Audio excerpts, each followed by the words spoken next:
Hello and welcome to the At Odds pod. We are back with our third episode and we are so excited this week. It is, of course, me with Sam Boswell and Jake Ashton. You know the drill by now. We're three friends. We work in the gambling industry and we just thought we'd do a podcast about our favourite bets and basically look forward to the weekend. So, Boz, look, the Premier League starts this weekend. Your team kicks it all off. I think you should take over from here. I mean, what a game to start. I mean, we have got Patrick Vieira's Crystal Palace, Super Pat Vieira, at home hosting Arsenal, who are going to have quite a lot of attention on them at the moment. Obviously, the Amazon Prime documentary drops. I think we're recording this a little bit ahead of the weekend. That's dropping soon. I can't wait to see it. The teaser clip where they've got the official photographer to do the team talk before the Spurs game was a bit strange, but I can't wait to see this. It's going to be a really good game. Arsenal are going to be out for revenge, obviously, because Palace battered them at the end of last season. And we played very well. Pre-season as a Palace fan has been a bit strange. Very much a story of two halves. The team obviously had an obligatory tour of Australia down under to try and fit in post-COVID that must have been rolled over.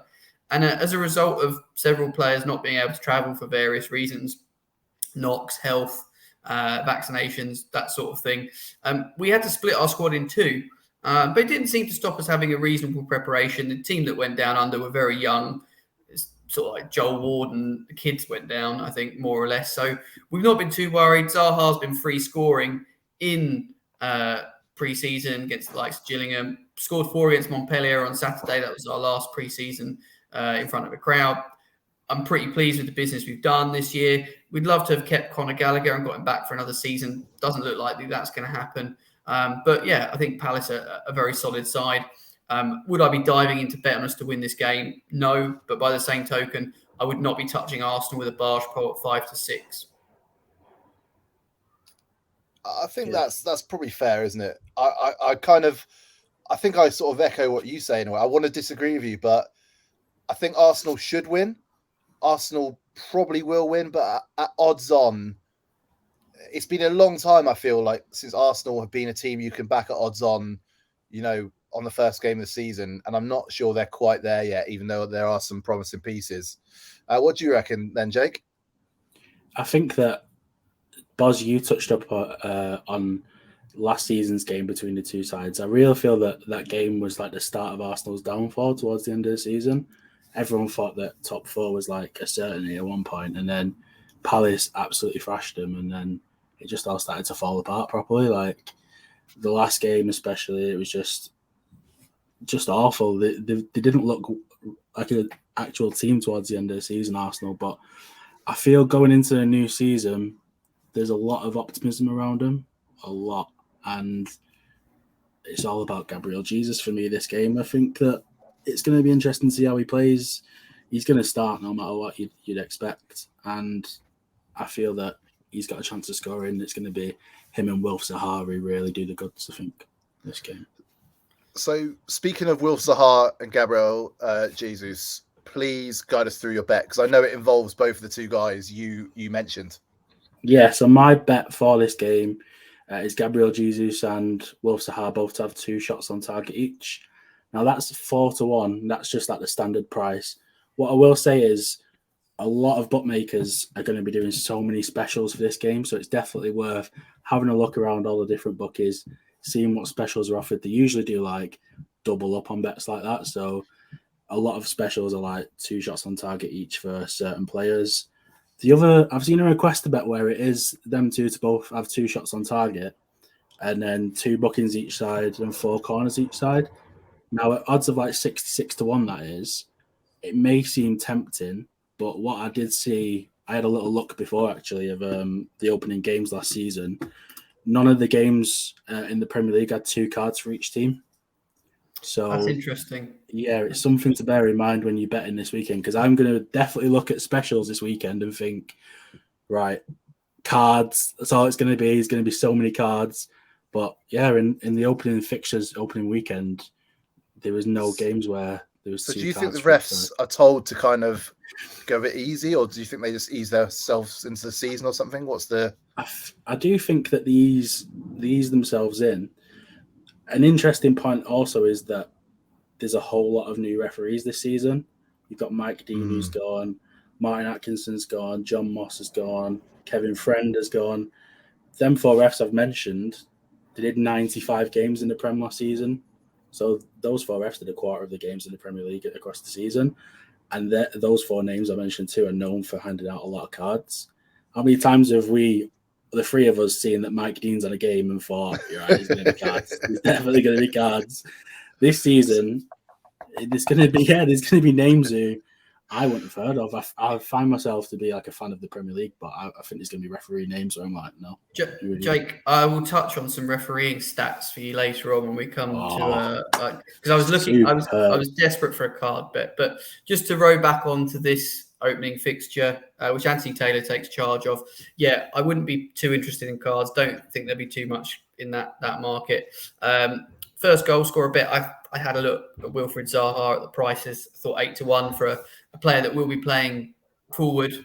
He did. That's what Vieira turned him into last season. Can't see any real reason why he'll do anything different. He should get more or less the full allocation of the game. Obviously, we do have the 5 subs this season for the first time, which is going to be a bit strange.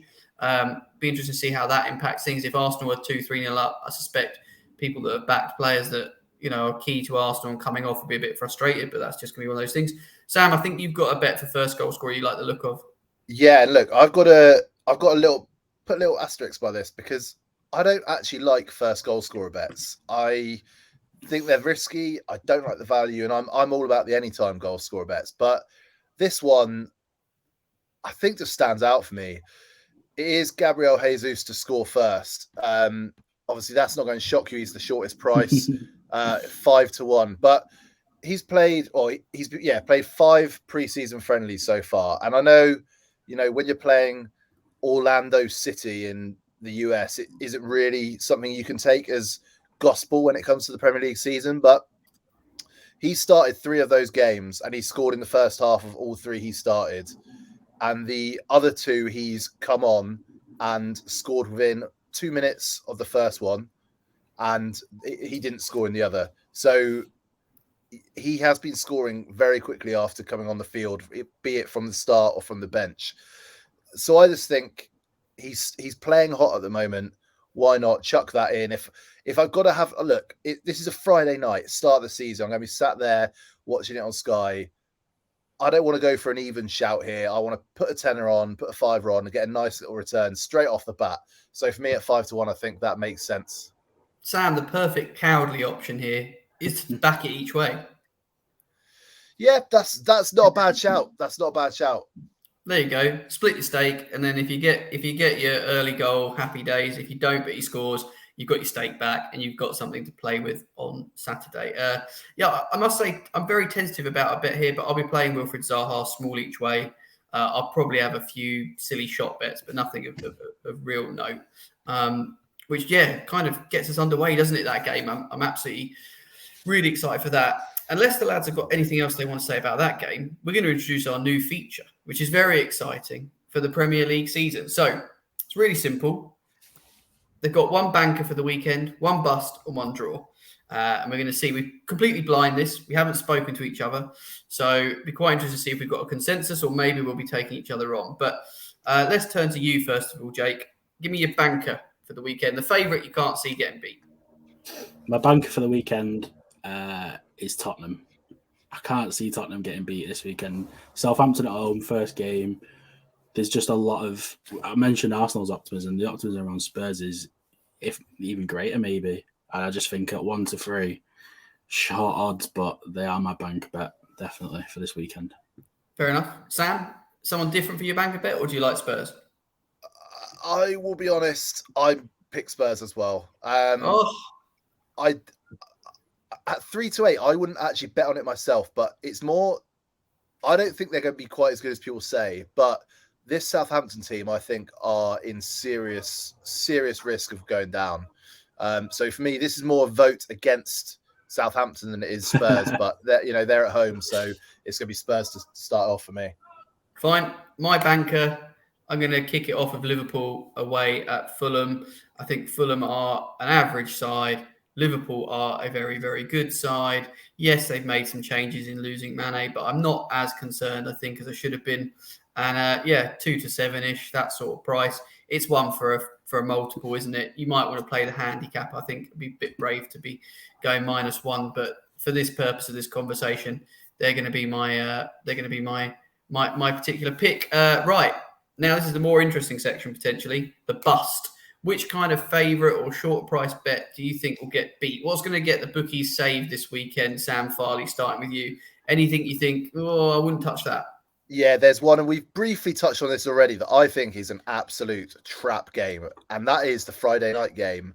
I don't want to go anywhere near Arsenal.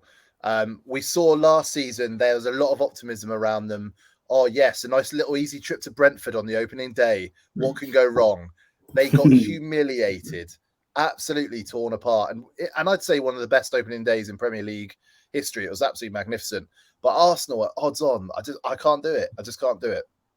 No, fair enough. Fair enough. Jake, come on then. Who's gonna bust the coupon this weekend? Newcastle at home to Nottingham Forest.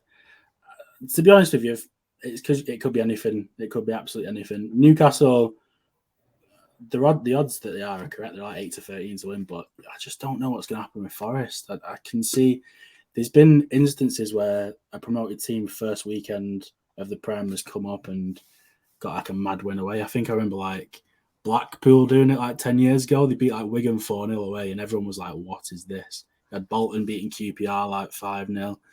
I just think Forest could get a result at Newcastle. And I think the 9-2 to win might be too much. Draw no bets about 2 to 1. So, but you just from a point of view of Newcastle potentially, yeah, they are very short, aren't they? When you compare it to other people. Well, I've got a different selection for my bust, and turn away your ears now, Manchester United fans, because Brighton made a fool of you last season at the end of the season, and at 4 to 7-ish. No, thank you. I do not want to touch Manchester United. I don't care that they're at home. I just think to myself, it's too much of a worry, isn't it? Manchester United, they've looked moderate in pre-season. They've still got issues. I'm bored of hearing about the Ronaldo transfer saga, but it's clear there's something wrong. Whether it's he's not happy, whether it's he genuinely wanted to leave, whether there was no club for him, whatever it was.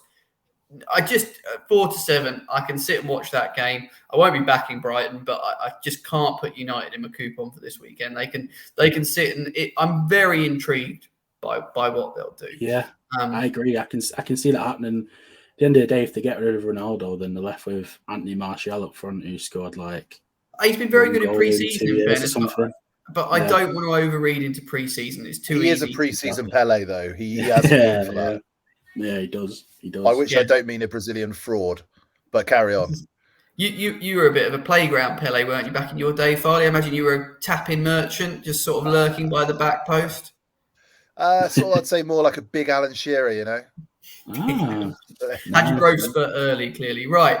We'll come on then to the trickiest of the three, I think, which is to pick the draw for the Premier League fixtures this weekend. I'll kick this off first. To me, there's a really obvious candidate. Both teams that I can't work out what they're going to do this season. Leeds V Wolves. I think it's about 23 to 10. I think it's a nice price for a draw between two teams that, let's be honest, both of them would take the draw on the opening day of the season as well. Not saying they'll play for it. My concern with Leeds is they seem to score about 6 in pre-season, but conceding plenty. Wolves have looked very strange, managed to get about 3 red cards the other night when they were playing in a very ill-tempered friendly against the Spanish side. That's the one that I'd be, if I had to pick a draw, that's my draw. Sam, where's your draw coming from? Do you know what I had originally in my mind? I was going to tell you it was Nottingham Forest away at Newcastle, but I've kind of been thinking about it, and I think it's probably Leicester Brentford. I don't think Brentford are particularly good, and I think they're going to be trying to find their identity this year without Christian Eriksen, who sort of came in January and just made himself the centerpiece of the team. And then on the flip side, you've got Leicester. I know we talked about sort of kind of off air to each other. This is a team that look like they're not really going anywhere very quickly, and they're in decline almost. So it's two teams I don't really know what to expect. And I think when you have that, it's probably safer to go for the draw. So I would take the draw on that one. Fair enough. And Jake, to round us off from this segment of the show, I know you're going to take us into Saturday's best bet, but I need my draw from you. I'm going to go for the Saturday night football game, Everton-Chelsea. Now, I know I've spent the last 3 weeks, haven't I, slagging off Everton, saying they're going to get relegated, Lampard sacked. I just feel Saturday night football, Goodison Park. That's 3-1, you know. I know. I just don't get how Chelsea are Chelsea are pretty short. They were nearly going to be my boss, to be honest. But then I saw the news that Calvert-Lewin's out for the weekend. So that was tempting me away from that a bit more. But again, you don't know what Chelsea team's going to show up. You don't know how they're going to be. Thomas Tuchel seems more and more furious every time I've heard him. So, yeah, that'll be my draw for this weekend. Nice one. Right. So I'll go ahead, boss. Saturday. Massive day. The first Saturday of Premier League. I can't wait for it, to be honest. Like, I'm that type of guy who, when I'm not at City, I'm like sat watching Soccer Saturday and just buzzing, basically. Jeff Stone and that. So what we'll do is we'll go through Saturday's best bets. So we've obviously gone through what our best bets are, bankers, bust and draw. But is there any specific bet on Saturday that looks good for you, Farley, first?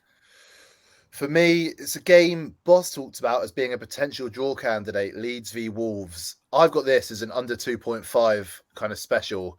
The odds, I would say best price is 4-5. One ridiculous bookmaker has gone for 13-16. You know, just I would ban any bookmaker who does odds like that because it just annoys me. So let's go with 4-5, even though it's not quite as good a value for money. But this is a team, Leeds, they are not going to score many goals this year. And we did see purely because Rafinha's gone. I think we saw last year when Jesse Marsch came in, he really kind of tried so hard to make the team strong at the back and more of a cohesive unit, and that did dent their goal scoring potential.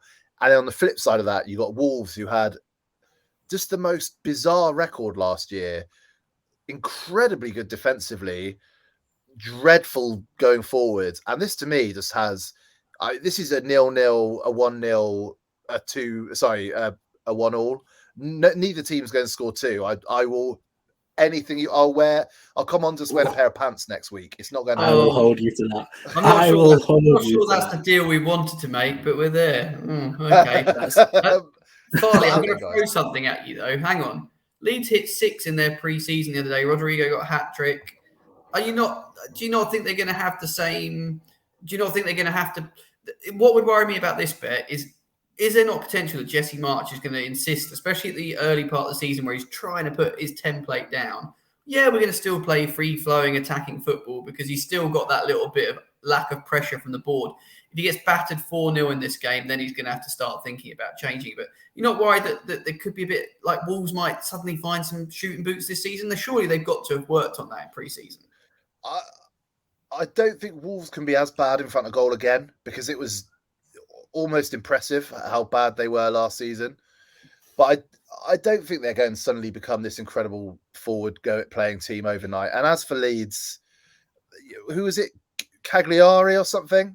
I mean, a 5-a-side team could probably get maybe 3 against them. So I'm not going to... Using your 5-a-side team, that's some ringers there. That wouldn't happen. But I don't think we can really read too much into that. I just don't think this Leeds team are that special, and I think they'll stay up. I actually think Jesse Marsch is quite a competent manager, but I think he's going to do that through rigidity and structure. I think the days of Bielsa, that style of play, we're going to see that team, that DNA slowly kind of seep out the team this year, and they're going to become a lot more rigid.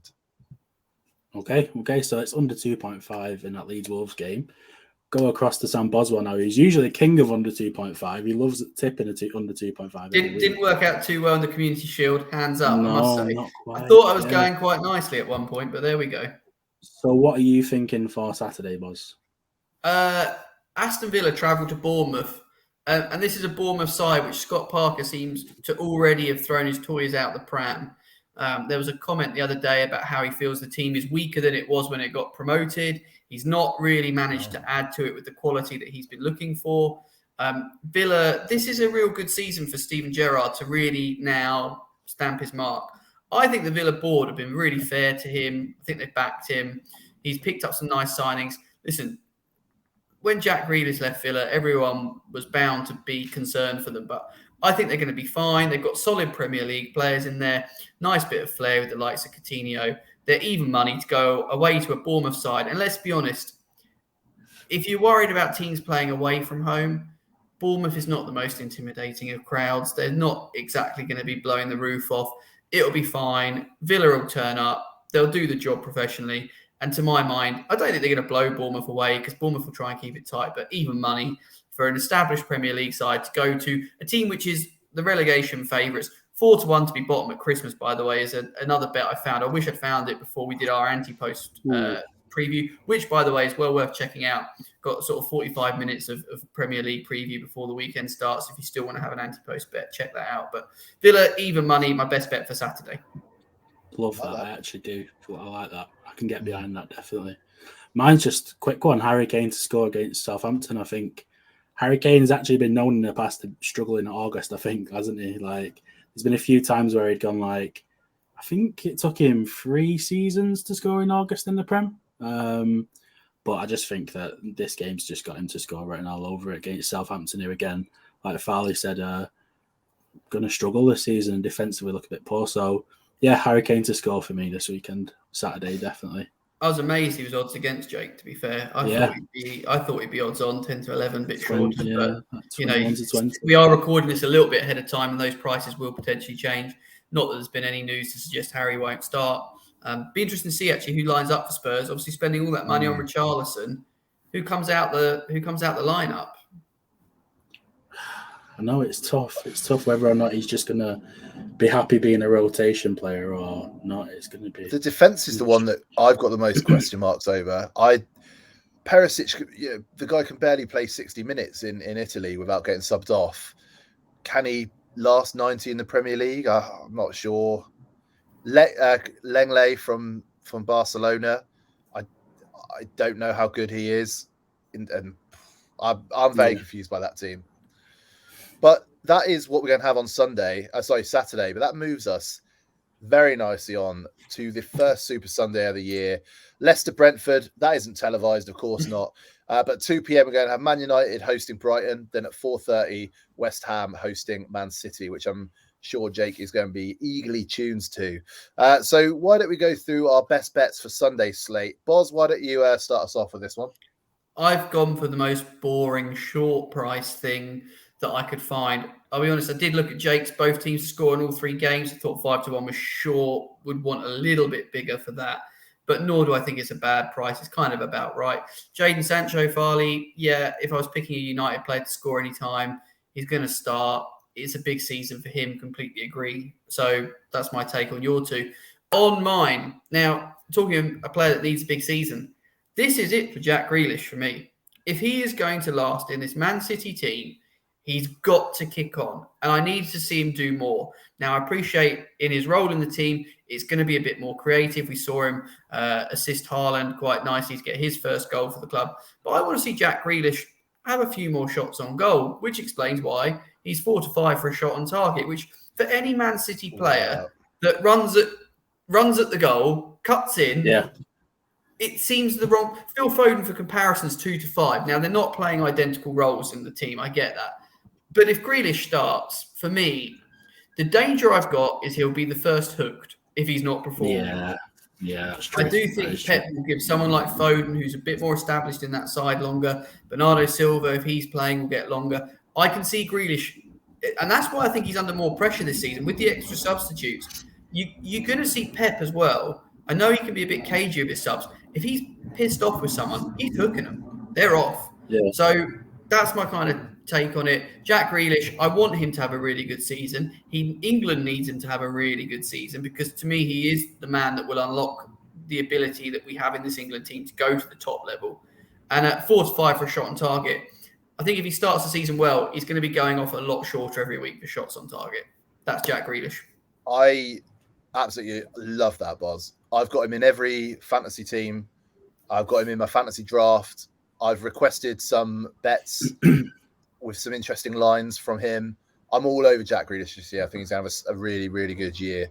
But you kind of touched upon somebody, getting a shot on target. I'm going to mention, you mentioned it briefly, but somebody scoring. Jaden Sancho against Brighton. He has looked very good when I've seen him in pre-season. I think he's another guy, like Grealish, really has to take that next step forward. And I think this will be the year where he does that. So for me, 7 to 2, I love that. And Jake, why don't you take us home with your best bets for Sunday? bet. Well, mine, is both teams to score in all 3 games. I just think that those 3 games have got goals written all over them. United, as Boz touched on before, it's going to be one of them games where you can see Brighton scoring. Brighton performed well against them last year.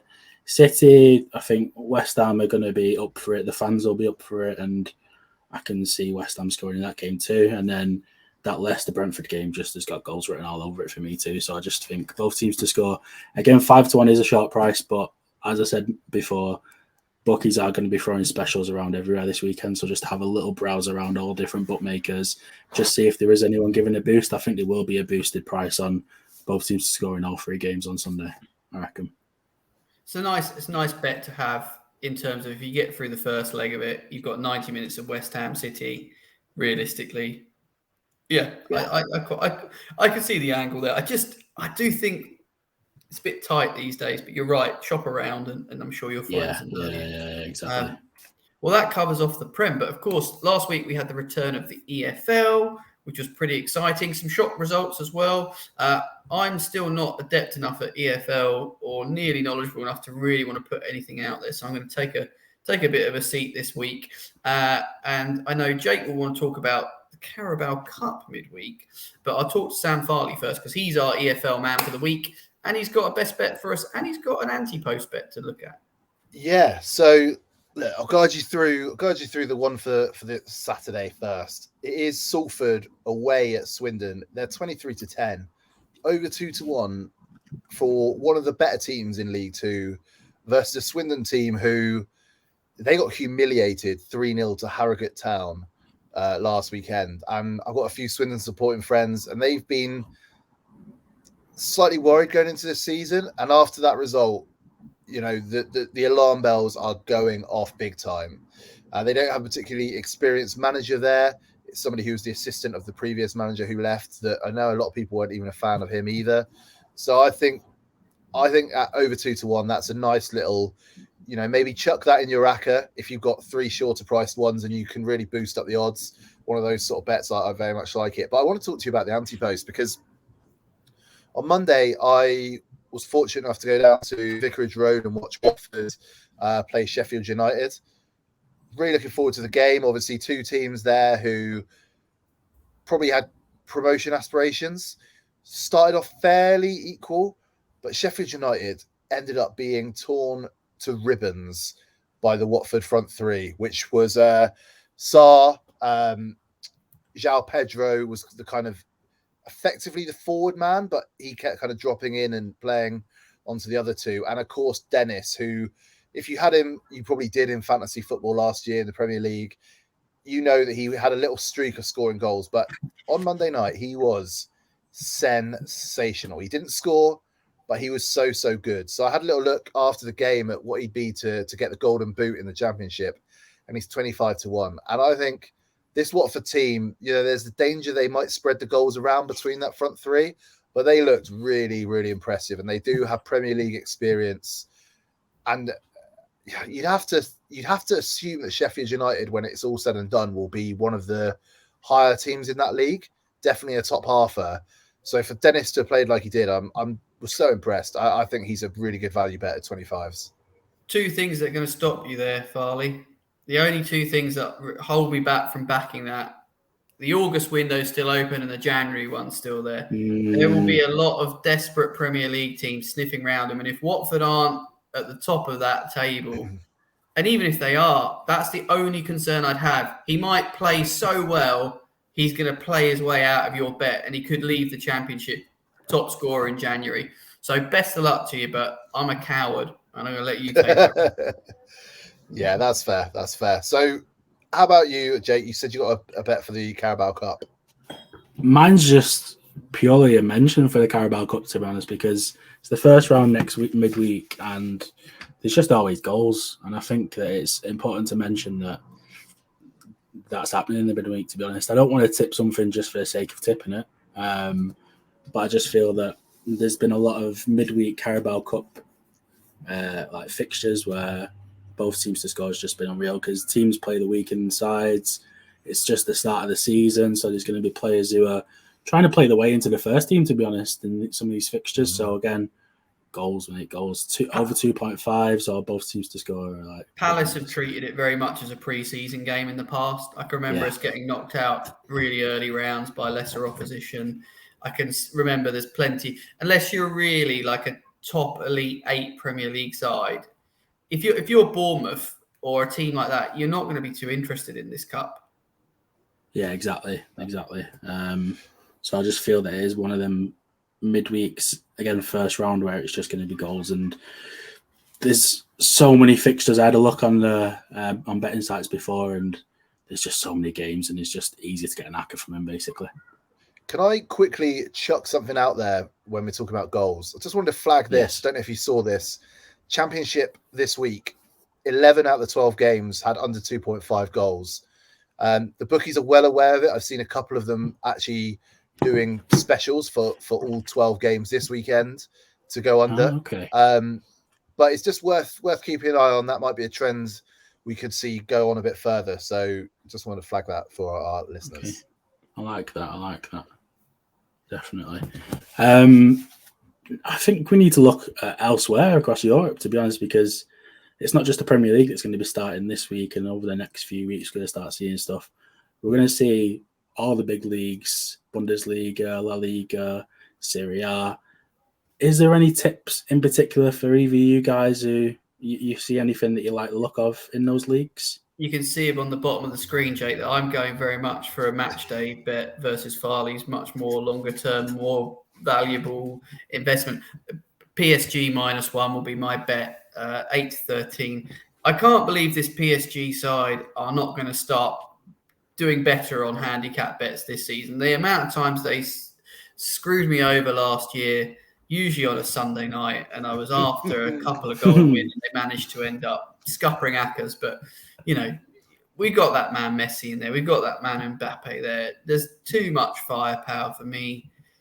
Okay, Neymar, maybe he's not the same player he was, but realistically, if two of those three are playing, they've got to be beating the team they're playing this week. They've got to be getting the better of them by a couple of goals, especially at this time of year where they've not got the Champions League kicking in just yet.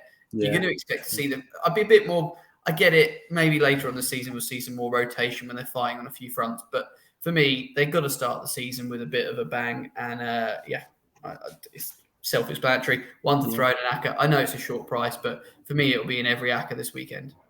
I like it. I do like it. Farley, Roma to win Serie A? Is that what I'm reading correctly there? You are. Look, I'm going to guide you through it. And bear in mind, this is at 12-1 now. It was 16-1 about 4 days ago. It's come in. And this is going to come in more and more by the time this league kicks off. Not this weekend, the weekend after. So you've got Inter Milan, best price 15-8. They're the favourites at the moment. They obviously have Lukaku back. I'm not convinced they're that good. I'm not. This year, basically year holiday that Lukaku's had. How's he going to react? Will he be back at his best immediately? I'm not sure. Juventus second favourites at 2-1. I've seen nothing of Juventus to think they're anything like the team they used to be. I want no part of that for now. AC Milan 5-1. There's value there, but Roma at 12-1. Mourinho, we're finally getting to the peak years when he's in his little cycle where the team starts getting really, really good. Can he build on that European glory last year? And I think he could. They've got Paulo Dybala in, who I think he's a very confusing player, but he's a very, very good player and adds real quality to them straight away. Nemanja Matic, like the most Mourinho sign of all time. Like he just wants somebody who can go in and marshal that midfield and do what he needs to be done. It's very good. Now they're being linked with the likes of Gini Wijnaldum at PSG, who's exactly the sort of serial winner they need. And I think if they get the likes of him in there as well, I think they're going to be experienced and they're going to have the know-how and the ability, mixing up those older heads with like the younger, more exciting players. I think at 12-1 they offer real good value. And look, let's just root for a Mourinho team. It's been a long time, so let's just enjoy that. You've sold it to me a little bit. I'm not going to go for anything this week because, again, I've had a look around the different leagues, seeing if there's anything outright, but it's like PSG 1-7 to win the league, Bayern are like 1-10 or something. It's just there's just no value in the league winners anywhere except Serie A, apparently. So, perfect. Now, what we'll do is we'll go away from football. We'll go into racing. I know Boz last week talk about hit the bar. Wow. Oh, the bar wasn't just rattling, Jake. I mean, listen, if you followed the advice and took the 33s, first of all, well done you, because the horse went off around 16 to 1 to 12 to 1, that kind of price with various bookies. It was 33s with all the places you needed. Fantastic. So we get a really positive return from the each way part. Caught the odds, 50 odds. You're laughing. Great. Annoyingly, we nearly got the lot. It was only a shoulder that beat us down at Goodwood. Really good run from the horse, well backed. And if we can find any more like that, we'll put them up because shorteners are fantastic for that. It's great when you can get the earlier prices. This week, a couple of racing things to note. You've got the Shergar Cup at Ascot, team event. No interest in that for me personally. It's a bit different. Not for me. So took a look at some horses that are potentially running this weekend. They were all a bit too short for me. But there's a horse that I really like called Little Big Bear, one at Royal Ascot. It's a 2-year-old this year. And trained by Aidan O'Brien, the Jose Mourinho, effectively, of flat racing. He's won the lot. Different temperament, but brilliant man, brilliant trainer.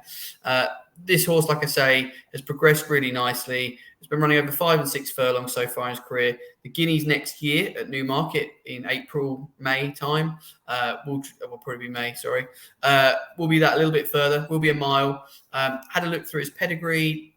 His dam, which is his mother, stayed the trip pretty well and has produced a couple of horses that have gone over further, including a couple of flat horses, a couple of jumps horses. There's plenty of stamina there for me. I'm not worried about that. 14 to 1 for the 2,000 guineas. I won't know when he's next running because we haven't had the confirmations for the weekend, but he's going to win again when he goes again, and then he's going to go half the price. Flat racing is completely different to jumps racing in terms of, I personally believe, even though I prefer the jumps, you can get great value anti-post on the flat because less people get involved and there's less whispers and rumblings. It's a bit more form book based. So we're going to have to sit on this ticket for a while, but I think 14 to 1 is a big price. And, who knows, maybe we'll have a Serie A Little Big Bear double. For a bit. If you want to sit on a silly price, it could be fun. But that'll round up racing, really. It does tend to go a little bit quiet. Got the Jubbment at York next week. We'll have a chat about that. The week after next. And we've got the Hungerford at Newbury. But yeah, we're in the midst of the flat season, plenty going on. And that's one to put in the book for over the winter. Nice. I like the sound of it. Again, after last week hitting the bar like that, I think nearly got us off to the flyer, but that would have been a beauty. Well, you mentioned putting something in the book to kind of keep you going over winter. Let's just open that book again and put something else in. I've got a little anti-post from the US for you in the NBA, which doesn't even start till October.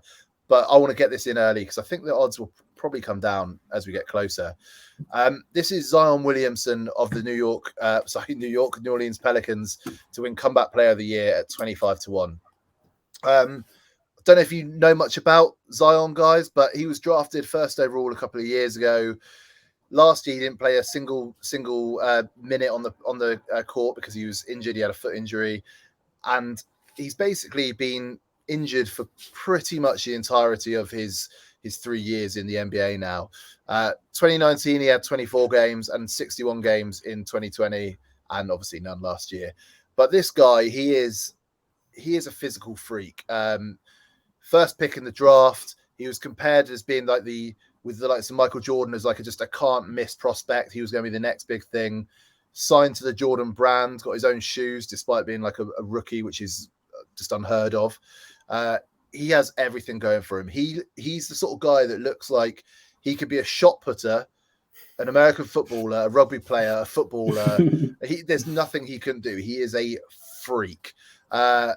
And he admittedly might struggle with some weight issues as well, in part down to that large frame. But when he has been on the court, he's averaged 25.7 points per game, 7 rebounds per game. And he's just been so dominant. And basically 25 to 1 for him to be Comeback Player of the Year. This is pretty much a gamble on will he stay fit for a whole year. If he stays fit for the whole year, I do not see a possible reason why he won't get that award, given that he's coming back from a year out. I think in terms of overall NBA MVP betting, he's something like 10th with 60 to 1 odds, best price. So, he's thought of as somebody that could go on and take that extra step and be an MVP this year on a team who are pretty poor. I just think 25 to 1 comeback player of the year. I love it so much. I've gotten it a couple of times at different points, and I feel like next pay packet I'll probably put another couple of quid in the Zion piggy bank as well. So 25 to 1. Just want to flag it up. I'm sure we'll have more of those as the US sporting seasons get a bit closer. I like it. I think it's an interesting market. I imagine they did that over here for like the Premier League, and we had like a comeback player of the year. It would be it's unreal. It's an amazing market because it's about, it kind of works on who's been good and also narrative. So if you remember a few years ago, Alex Smith in the NFL came back from an injury where they said he'd never walk again, and he almost had his leg amputated to play. And I think had him at like 30 to 1 or something like that, just because it's narrative driven. So I think this former number 1 pick becoming, everything he was destined to be after a year out, I think it's just a great price at 25s. But look, from one game to another, except this one's slightly more virtual, let's talk about Call of Duty, shall we, Jake? I bring specials to you every single week. I had a little look if there was anything in particular this week, but it's all gone quiet now. Obviously, Love Island finished. Davide Ekinsu, I know you were buzzing about that. Farley, especially. Farley loves Davide and Ekinsu. They hit a high of 80 to 1 in running in that show, Jake, which probably shows you can never write off any particular participant in a reality TV show format, because they hit I got a little bit of 18s, but 80 to 1 was the biggest price I saw for them at any one point in the show. Might have got 3 figures somewhere on the exchange potentially. There is real money to be made in these shows. There really is. Yeah. So Jake's going to make some real money on Call of Duty, right? Yeah, exactly. So I think for the next 90 seconds or so, I'm going to be speaking absolutely gibberish to you two guys. But it is the Call of Duty Champs finals this weekend. So it's been going on now for about 3 months, and now this weekend is the grand final. So it's like the last 8 teams in the competition meet up together, face off against each other, and they compete for around $3.6 million. So it's a lot of money that they compete for. Now, last year we had Atlanta FaZe winning, and they are favourites again going into the weekend at 9 to 4. But throughout the season, they do it where the format is there's 4 different tournaments in the season, and then there's the final tournament. So the teams win points through played in those tournaments, and then they get to the final tournament. Now, this year has been different to any other Call of Duty because it's been a different winner in every single tournament. So usually you get one team who are just winning and bossing it. But this year you haven't got that. Now, again, like I said, Atlanta FaZe are the favourites at 9 to 4. But I'm going to go for Optic Texas to win at 11 to 4. Now, they're the third favourites. And it's just mainly down to the fact that they've had a player who's been injured called Illy. He's come back. He's fit again. Yeah. Dodgy finger? Dodgy thumb. So he had a dodgy thumb. He had to have operations on it. And throughout the season, basically they won the first tournament of the season. He got injured. And then ever since then, they've just been a bit rubbish. Now his thumb is perfect again. It's basically like, let's say Harry Kane gets injured for Tottenham. Yeah, it's logic. And then through the season, the rubbish then, and then he comes back for the last few weeks and comes back for the World Cup and wins it for us. Illy's been injured, so he's back 11 to 4, third favourites. He came back in the last tournament and they played well, but they got knocked out fairly early, and they all came out after it and said, this is more of a practice for us for champs. But yeah, 11 to 4. The other thing is there is actually a London side, London Royal Ravens who play. They're 25 to 1. So if you do want to get behind more of a local side, 25 to 1. But yeah, that's literally it for me, to be honest. 11 to 4, Optic Texas. Do you know what? I love it. I don't hate it. It's just, I basically... wanted to hate what you were going to say. You've got sound logic. The thing There's is, logic behind it. It's popular. YouTube is where you can watch it. And if it is Optic against FaZe in the final, it's going to have 250,000 concurrent live viewers. What I'd be doing, if personally, I'd like to play the bookmaker on that market and lay the favourite from what you told me, just because if everyone's beating everyone, 9-4 for the market leader, you've got everyone else running for you. That would probably be my play on it. But listen, whether you love it or hate it, esports is a huge growing thing, and it's only going to get bigger and bigger. I've got to say, like in our experience, obviously working for different companies within this industry, every bookie's trying to get into this, and I'm not confident they necessarily have the knowledge that they do on the trading floor that they would with football or racing. So I think if there's one sport I could just do that and get like perfect knowledge on, it would be this, because I think there's a lot of stuff that can slip between the cracks here. So if you know what you're doing, you can do really well. Yeah, it is good. And again, there's so many different outright markets for it. I've seen one bookmaker who's had like MVP market, highest kills markets and stuff like that. They're just trying to get so many different markets to get involved in, because they know that there's going to be people watching along on YouTube, and it's just easy to have a bet. As you said, by that Farley, by the way, in play on these markets are unreal, because again, not a lot of the bookies know what's going on, so you can get some value in the in play too. So that's definitely I can't believe the pace of the game allows for in play, but that just shows probably my rookiness when it comes to it is crazy to getting involved. You're a noob. I think it's fair to say. Lads, we were going to come on to our best bets for the weekend, which I've gone a bit left field. We'll come to that in a minute, because Tom Wright tweeted us in. Tom, big thank you. Don't forget, follow us on all the socials. They're on the screen. If you're listening to this, it's the @OddsPods on anything you like to use. TikTok, Twitter, Instagram. We do the lot. He wanted to know, generally, what style of bets and ACCAs will be looking to do this season. I took to lucky 15s, 31s last season, where if one bet landed, I got my money back. If it landed bar one, I think he's trying to say here, I got my money back and enjoyed it. Anything more was a bonus.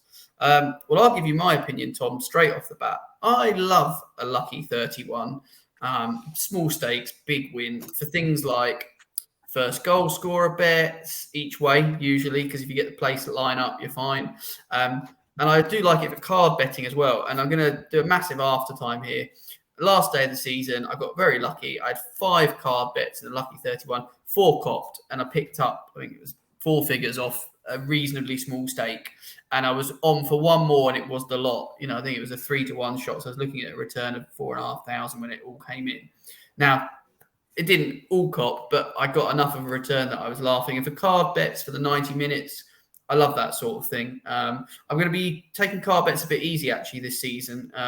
Just to say, best ref for cards this weekend come in the Chelsea versus Everton game, or Everton versus Chelsea, I should say, and in the Bournemouth Villa game. And I looked at the lines for it, and the bookies are well aware, because it's horrendous for over 4.5 cards. That's sort of the line that they're drawing. So if you are having card bets, do your homework on the refs. I believe that this year they're going to clamp down a little bit more on time wasting on goalkeepers. That was something that was mentioned. Now, I'm quite tempted to try a little experiment, which is £1 on every keeper to be booked in the league for the first 5 weeks, because they're nearly always a double figure price. Yeah. And I just think you might it'd be interesting to see how they stamp down on it. But Tom, that's my answer to your question. Yes, I like lucky 31s, lucky 15s.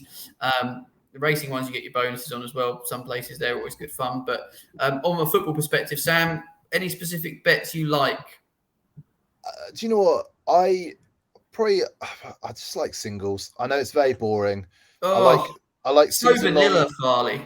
I love player awards for US sports, as you could tell today. I like kind of season-long football bets. I think are brilliant.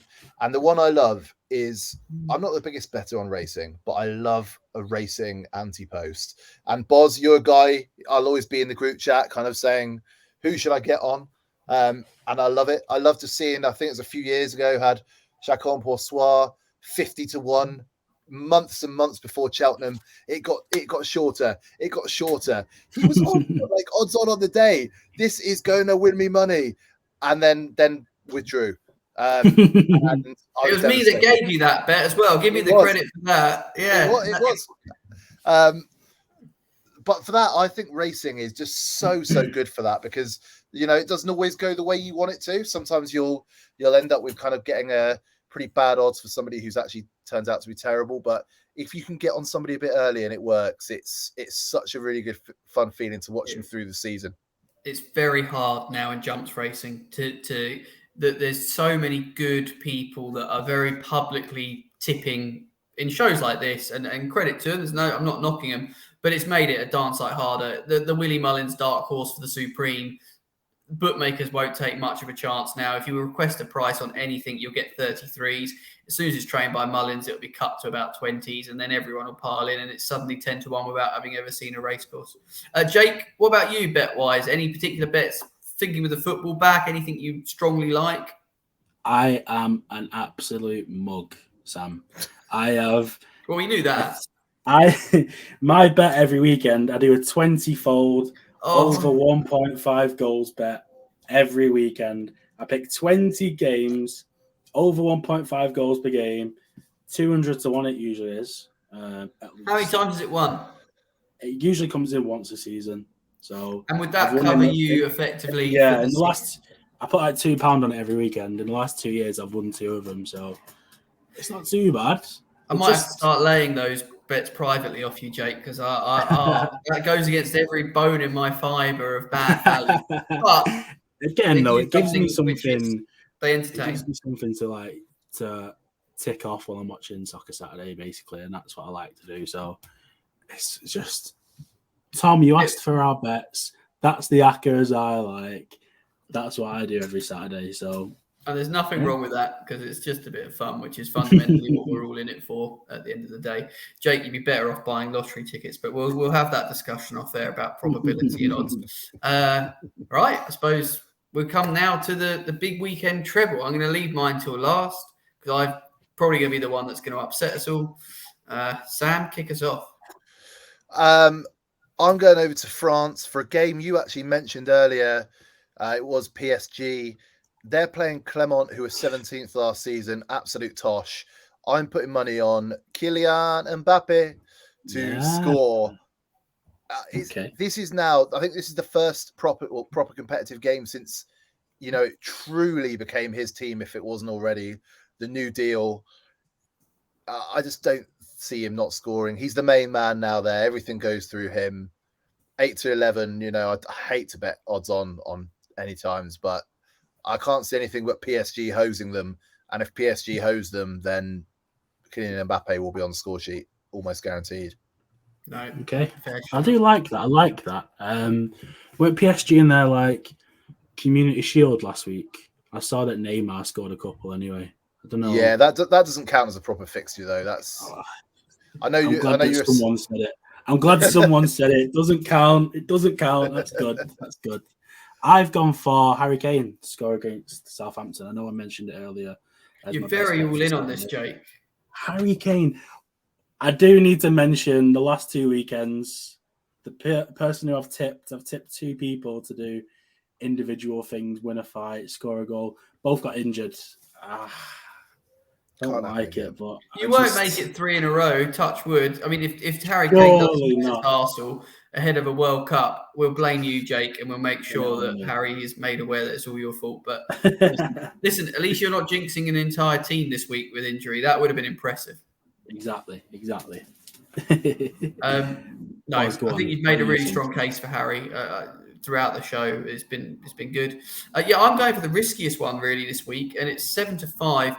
You've got to be a bit specific with your bookmakers here, which does limit your options. But Trent Alexander-Arnold to score or assist in the game against Fulham, he's going to play the full game more or less.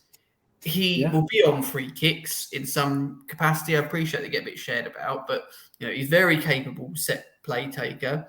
Those balls that get laid back to him on the edge of the box, he's not afraid to have a bit of a ping. And also assist-wise, he's playing Fulham, lads. If he's passing final balls into anyone in that Liverpool front line, new look, or you've got the old school of Mo Salah, Liverpool should be winning this 3-0, let's be honest. That's kind of what I'm thinking. And I just think it's a bit risky, but one of us has got to pump the value up. And Farley wins shortest That's fair. price. Jake's gone for the safe in the middle, and I'm the outlandish one this weekend. So let's see how we get on. But loads of great bets. I like it. I do like it. Trent's in everyone's fantasy team, isn't he? I mean, he scored. How many assists did he get last season? How many goals did he get? He'd probably average a goal or assist every other game as a minimum. So Fulham away, first game of the season. That's me done. Perfect. I love that. Nice. I like it. Well, shall we wrap up the show now? It has been a pleasure, as always, chatting to you guys and also listening, watching, whatever you're doing to tune into us. We love hearing from you as well. So get on to us at The Odds Pod on all your favorite channels, TikTok, Twitter, and Instagram. And let us know what you think. Or just leave it in the comments below. Feel free to do that as well. There's been some nice abuse in there. So please feel free to add more. More abuse. Let's add more abuse. When we tip winners, we're going to trumpet them. When we tip losers, come back and give us some. Abuse us. And let us know your big winners over the weekend. Nice. Cheerio. See you later, guys.